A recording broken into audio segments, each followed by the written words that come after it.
ব্যস্ততার মাঝে করা আছে ঈদের আনন্দ।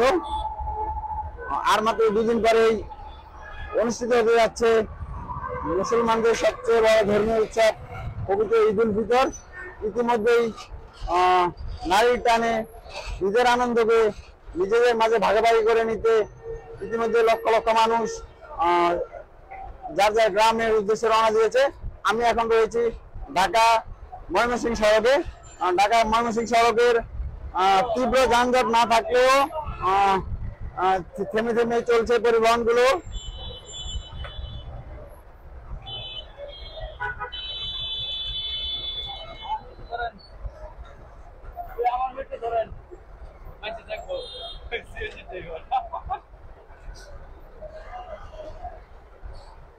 এদিকে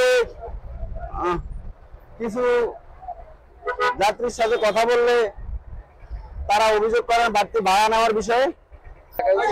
কোনো বাড়তি ভাড়া রাখা হচ্ছে না দিদি বলতে না। ভাড়া কি বেশি নেওয়া হচ্ছে? জি না, 600 রাখছি। 600 টাকা করে কিলো।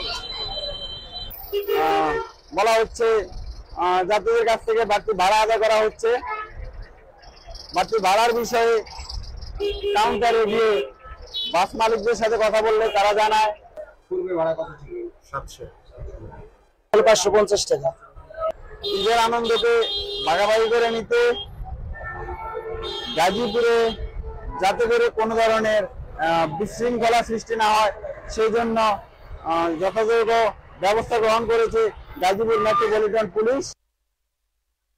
নিরাপত্তার দায়িত্বে গাজীপুর মেট্রোপলিটন পুলিশের পাশাপাশি কাজ করে যাচ্ছে সেনাবাহিনী, র্যাব, বিজিবি সহ একাধিক আইন শৃঙ্খলা রক্ষাকারী বাহিনী। তো গাজীপুর থেকে ঈদ যাত্রার এই ছিল আমার কাছে সর্বশেষ।